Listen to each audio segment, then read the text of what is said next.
नमस्कार, मैं doctor Satyapal Singh, assistant professor अर्थशास्त्र विभाग, दिग्विजयनाथ स्नातकोत्तर महाविद्यालय, गोरखपुर, उत्तर प्रदेश। जैसा कि आप स्क्रीन पे दिख रहे हैं, हम लोग मुद्रा की परिभाषा, कार्य एवं महत्व, इस चैप्टर से कुछ महत्वपूर्ण मल्टीपल चॉइस क्वेश्चन की बात आज करने वाले हैं। तो जहाँ तक मुद्रा की परिभाषा, कार्य और महत्व से संबंधित मल्टीपल चॉइस क्वेश्चन का है, तो इसमें सबसे पहला क्वेश्चन जो हमारे स्क्रीन पर है वह यह बन रहा है कि वस्तु विनिमय प्रणाली की कठिनाइयों से संबंधित कौन सा विकल्प सही नहीं है। यानी वस्तु विनिमय प्रणाली वह प्रणाली जो मुद्रा के आविष्कार के पहले अर्थव्यवस्था में लेन देन का काम किया करती थी। तो मुद्रा के आविष्कार के पहले वो कौन सी प्रणाली थी जिससे वस्तुओं का लेन देन हुआ करता था, उसको हम वस्तु विनिमय प्रणाली के नाम से जानते हैं। तो उस वस्तु विनिमय प्रणाली की बात हो रही है कि उस वस्तु विनिमय प्रणाली की कठिनाइयों से संबंधित कौन सा विकल्प सही नहीं है। तो यहाँ पे देखा जा रहा है कि विकल्प ए, आवश्यकता की दोहरे संयोग का अभाव, विकल्प बी, मूल्य के सामान्य मापक का अभाव, विकल्प सी, मूल्य संचय का अभाव, और विकल्प डी, उपरोक्त सभी। तो यदि हम वस्तु विनिमय प्रणाली का विधिवत अध्ययन करें तो उसमें हमको यह ज्ञात होता है कि जिस समय वस्तु विनिमय प्रणाली चला करती थी उस समय आवश्यकता के दोहरे संयोग का अभाव पाया जाता था। और ये दोहरा संयोग क्या है कि हम कोई वस्तु बाजार से लेना चाहते हैं, हम कोई वस्तु समाज से प्राप्त करना चाहते हैं, और जब कोई वस्तु हम समाज से प्राप्त करना चाहते हैं तो हम अपनी वस्तु को उस वस्तु के बदले में देना चाहते हैं। यानी हम अपनी वस्तु को दे करके अपनी आवश्यकता की वस्तु पूरे समाज से, सोसाइटी से हमको प्राप्त हो जाए। तो इस प्रकार का संयोग कि हम जिस वस्तु को देना चाहते हैं कोई ऐसा व्यक्ति मिल जाए कि वो वस्तु लेने को तैयार हो जाए, और हमें जो आवश्यकता है उस आवश्यकता की वस्तु उस व्यक्ति से प्राप्त हो जाए। तो इस प्रकार का दोहरा संयोग बहुत ही मुश्किल से मिलता था। तो एक कठिनाई ये देखने को मिलती थी। दूसरी कठिनाई कि मूल्य के सामान्य मापक का अभाव, कि वस्तुओं के लेन देन में मूल्य का मापन बहुत आवश्यक होता है। कि हम कोई वस्तु दे रहे हैं, उस वस्तु का मूल्य कितना है। जैसे मैंने बताया कि मुद्रा के आविष्कार के पहले ये हो रहा था। हमें अपनी वस्तु देना है, जैसे मान लिया हमारे पास चावल अधिक है और हमको शुद्ध घी की आवश्यकता है, तो मैं चावल दे करके शुद्ध घी प्राप्त करना चाहता हूं। तो मैं कितना चावल दूं और उस चावल के बदले में हमको हमारी आवश्यकता के अनुसार कितना घी मिल जाएगा, ये मूल्य का मापक। इस मूल्य के मापन का कार्य वस्तु विनिमय प्रणाली में बहुत ही कठिन हो गया था। और मूल्य संचय का अभाव, आज हमारे पास जैसे मान लिया कोई वस्तु है जिसको हम अपने भविष्य की आवश्यकता के लिए संचय करना चाहते हैं, तो वस्तुओं का संचय बहुत आसान नहीं हो रहा था, क्योंकि वस्तुओं को खराब होने का डर होता था, वस्तु को संचय करने में बहुत ज़्यादा स्पेस लग रहा था, तमाम प्रकार की दिक्कतें आ रही थी। तो इस प्रकार से अगर देखा जाए तो वस्तु विनिमय प्रणाली की कठिनाइयों से संबंधित सारा का सारा विकल्प इसमें सही नहीं है। इस प्रकार देखा जाए तो आंसर यहाँ पे जो बनता है उपरोक्त सभी, यानी यहाँ पर विकल्प डी सही विकल्प बैठता है, और इस विकल्प डी को ही आपको उत्तर के रूप में चुनना होगा। इसके बाद दूसरा क्वेश्चन जो हमें समझ में आया है वह यह है कि मुद्रा का प्राचीनतम रूप क्या है। यानी मुद्रा काम क्या करती है? मुद्रा क्रय विक्रय का काम करती है, मुद्रा वस्तु के मापन का काम करती है, तमाम मुद्रा के बहुत सारे कार्य हैं। तो प्राचीनतम रूप, वह प्राचीनतम रूप जो मुद्रा के रूप में हम लोगों ने देखा है, तो उसके से संबंधित कुछ यहाँ पे विकल्प दिए गए हैं, जिसमें ए है धातु मुद्रा, बी है पत्र मुद्रा, सी है वस्तु मुद्रा और डी है सिक्के। तो अगर सही उत्तर की बात की जाए तो सही उत्तर, सही विकल्प जो है विकल्प सी है वस्तु मुद्रा। यानी वस्तु विनिमय प्रणाली में वस्तु ही मुद्रा के रूप में प्रयोग होती थी और वस्तु मुद्रा के बाद धातु मुद्रा आता है, धातु मुद्रा के बाद पत्र मुद्रा आता है और सिक्के भी जो विकल्प ए है वो धातु मुद्रा का ही स्वरूप है। तो इस प्रकार से हम ये कहें कि मुद्रा के प्राचीनतम रूप क्या है, मुद्रा का सबसे प्राचीन स्वरूप विकल्प सी जो बता रहा है कि वस्तु मुद्रा जो है मुद्रा का सबसे प्राचीनतम स्वरूप है।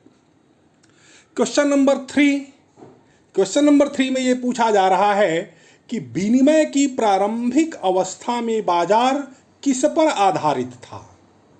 विनिमय की प्रारंभिक अवस्था बाजार किस पर आधारित था, इसके संदर्भ में 4 विकल्प दिए गए हैं। वस्तु विनिमय प्रणाली पर आधारित था, मुद्रा विनिमय प्रणाली पर आधारित था, स्वर्ण विनिमय होता था, रजत विनिमय होता था। तो जैसा कि बार बार मैंने आज जिक्र किया है कि विनिमय की प्रारंभिक अवस्था में वस्तु विनिमय प्रणाली जो है चला करती थी, यानी पूरा का पूरा बाजार तंत्र वस्तु विनिमय प्रणाली पर आधारित था। इस आधार पर विकल्प ए सही बैठता है कि विनिमय की प्रारंभिक अवस्था में व्यापार किस पर आधारित था, तो पूरा का पूरा बाजार तंत्र वस्तु विनिमय प्रणाली पर आधारित था।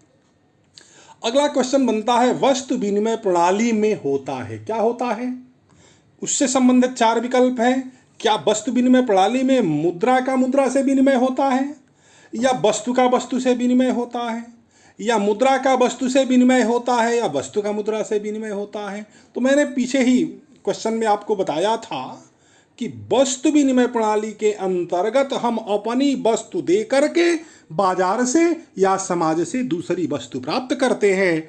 तो इस प्रकार से वस्तु ही वस्तु के रूप में प्रयोग होती है या वस्तु का वस्तु से विनिमय किया जाता है। तो इस क्वेश्चन नंबर 4 का जो विकल्प बी है, ये विकल्प बी सही है कि वस्तु विनिमय प्रणाली में वस्तु का वस्तु से विनिमय होता हुआ पाया जाता है। उसके बाद अगला क्वेश्चन है भारत में किस मुद्रा को वैधानिक मान्यता प्राप्त है। आप देखे होंगे कि अर्थव्यवस्था में पत्र मुद्रा भी चलता है, शाख मुद्रा भी चलता है, चेक भी चलता है और वस्तु मुद्रा भी चलता है। हम आज भी वस्तु दे करके वस्तु प्राप्त करते हैं। आज हमने वस्तु के रूप में हमारे पास अखबार पड़ा है, पुराना अखबार पड़ा है, 5 किलो अखबार दे दिया और 5 किलो अखबार देने के बाद हम उससे कोई एसेट ले लेते हैं, कोई वस्तु उससे प्राप्त कर लेते हैं।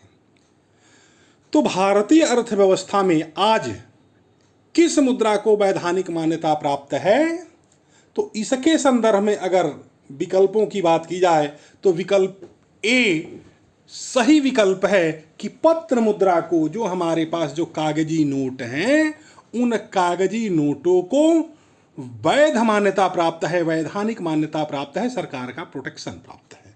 तो इस प्रकार इसका क्वेश्चन नंबर 5 का सही विकल्प ए बैठता है। इसके बाद क्वेश्चन नंबर 6, बाजार का नियम किसके द्वारा प्रस्तुत किया गया था, या ये कहें बाजार का नियम किसने प्रस्तुत किया था। बार बार अर्थशास्त्र के विद्यार्थियों को बाजार का नियम पढ़ाया जाता है, तो बाजार का नियम किसने प्रस्तुत किया था, उससे संबंधित 4 विकल्प दिए गए हैं, जेबी से, माल्थस, पीगू, रिकार्डो। तो सब लोग जानते हैं कि बाजार का नियम जो है जेबी से के द्वारा प्रतिपादित है। तो इस प्रकार से इस क्वेश्चन का जो आंसर ए है या विकल्प ए है, ये सही विकल्प है। इसके बाद प्रायः परिभाषाओं से भी क्वेश्चन बनते हैं। किसी अर्थशास्त्री का, किसी विद्वान का एक परिभाषा दे दिया, नीचे 4 अर्थशास्त्रियों के या 4 विद्वानों के नाम दे दिए और उसमें से सही विकल्प हमको चुनना होता है। उसी प्रकार यहाँ पर एक परिभाषा दिया गया है, उसके नीचे 4 विकल्प दिया गया है। इन 4 विकल्पों में से एक विकल्प सही है और वो ये पूछा जा रहा है कि मुद्रा वह है जिसकी चारों तरफ संपूर्ण विज्ञान चक्कर काटता है। यानी संपूर्ण विज्ञान जो है किस मुद्रा के पीछे चक्कर काटता है, ये किसका कथन है, यह वक्तव्य किसका है। और इससे संबंधित 4 विकल्प दिए गए हैं कि क्या यह ऊपर का जो कथन है वो क्राउथर का है, कि मार्शल का है, एडम स्मिथ का है या पीगू का है। तो इन चारों विकल्पों का अगर अध्ययन करें तो विकल्प बी जो है प्रोफेसर मार्शल के द्वारा ये बात कही गई कि मुद्रा वह है जिसकी चारों तरफ संपूर्ण विज्ञान चक्कर काटता है। अब अगले क्वेश्चन की बात की जाए, क्वेश्चन नंबर 8। मुद्रा वह है जो मुद्रा का कार्य करती है। यह परिभाषा किसके द्वारा प्रतिपादित है?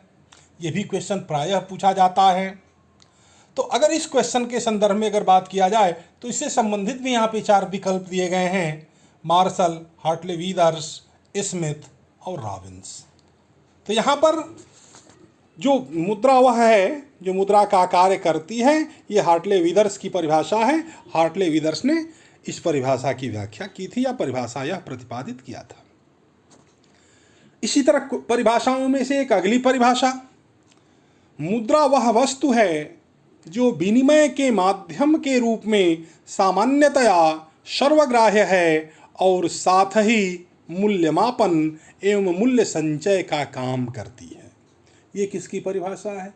यहाँ भी एक परिभाषा दे दिया, उससे संबंधित 4 नाम दे दिए, जिसमें क्या ये ऊपर वाली परिभाषा रॉबिन्स की है, रॉबर्टसन की है, क्राउथर की है या मार्शल की है। इस तरह से पूछ लिया। तो यहाँ पर अगर परिभाषाओं का हम एनालिसिस करते हैं, संपूर्ण परिभाषाओं का अध्ययन करते हैं, तो ऊपर की जो परिभाषा है वह परिभाषा प्रोफेसर क्राउथर के द्वारा दी गई है। इस प्रकार विकल्प सी इस क्वेश्चन का सही विकल्प है, सही उत्तर है।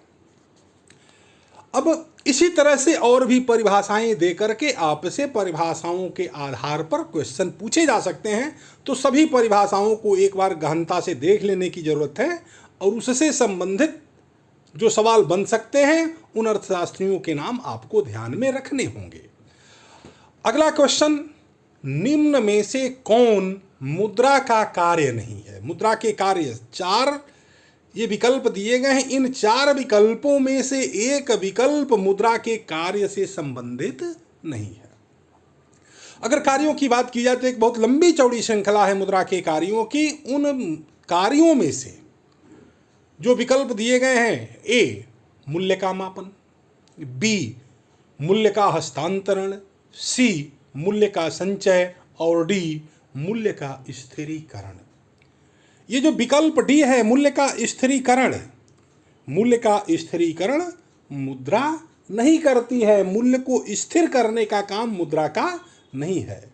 मूल्य को संतुलित रखने का प्रयास करना सरकार की जिम्मेदारी है। तो इस प्रकार से अगर हम यहाँ देखें तो मूल्य का संचय, मूल्य का हस्तांतरण, मूल्य का संचय, ये सारे काम मुद्रा किया करती है, लेकिन मूल्य का स्थिरीकरण मुद्रा का कार्य नहीं है। तो यहाँ पर जो विकल्प डी है ये सही विकल्प होगा या सही उत्तर होगा। अगला क्वेश्चन है कि जिस मुद्रा में भुगतान करने पर लेनदार कानूनी तौर पर स्वीकार करने से इनकार नहीं किया जा सकता, उसे कहते हैं। यानी हम भुगतान करें, वह कौन सा माध्यम है, वह कौन सा माध्यम होगा जिसके माध्यम से हम अपनी लेनदारी का भुगतान करें।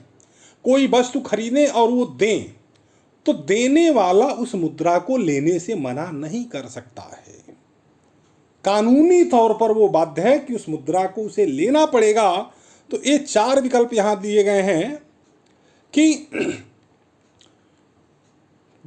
क्वेश्चन पूछा गया था कि जिस मुद्रा में भुगतान करने पर लेनदार कानूनी तौर पर स्वीकार करने से इनकार नहीं स्वीकार करने से इनकार नहीं किया जा सकता, उसे कहते हैं विधिग्राह्य मुद्रा, दुर्लभ मुद्रा, सुलभ मुद्रा और गर्म मुद्रा। तो इसमें जो सही उत्तर है वह विधिग्राह्य मुद्रा है। विधिग्राह्य मुद्रा में अगर हम देते हैं, किसी भी प्रकार का भुगतान करते हैं, तो सामने वाला उसको लेने से इनकार नहीं कर सकता। अगला क्वेश्चन है, सस्ती मुद्रा से क्या अभिप्राय है? सस्ती मुद्रा, और यहाँ पे 4 विकल्प दिए गए हैं कि देश की मुद्रा का अंतर्राष्ट्रीय बाजारों में आसानी से उपलब्ध होना, विकल्प ए था। विकल्प बी, देश में उद्योगों, व्यवस्थाओं और उपभोक्ताओं को ब्याज दरों पर उपलब्ध होना, ये विकल्प बी था। विकल्प सी, देश में उद्योगों, व्यवसायियों और उपभोक्ताओं को अधिक ब्याज दर पर ऋण उपलब्ध होना, और विकल्प डी, विदेशी मुद्रा का देशी मुद्रा के पूर्व की तुलना में सस्ते में उपलब्ध होना। तो इस प्रकार जो चारों विकल्प हैं, इन चारों विकल्पों में विकल्प ए सस्ती मुद्रा से संबंधित है कि देश की मुद्रा का अंतर्राष्ट्रीय बाजारों में आसानी से उपलब्ध हो जाना, यह सस्ती मुद्रा का अभिप्राय है। अगला क्वेश्चन नंबर 13 कि किन देशों की मुद्रा प्रायः हार्ड करेंसी होती है, और उससे संबंधित 4 विकल्प दिए गए हैं। विकल्प ए विकासशील देशों की, बी अर्ध विकसित देशों की, सी अल्प विकसित देशों की, और डी विकसित देशों की। तो अगर इसके उत्तर के संदर्भ में बात किया जाए, तो जो विकल्प डी है विकसित देशों की, तो जो हार्ड करेंसी होती है वह हार्ड करेंसी विकसित देशों की करेंसी होती है। तो इसलिए विकल्प डी यहाँ पर सही होगा।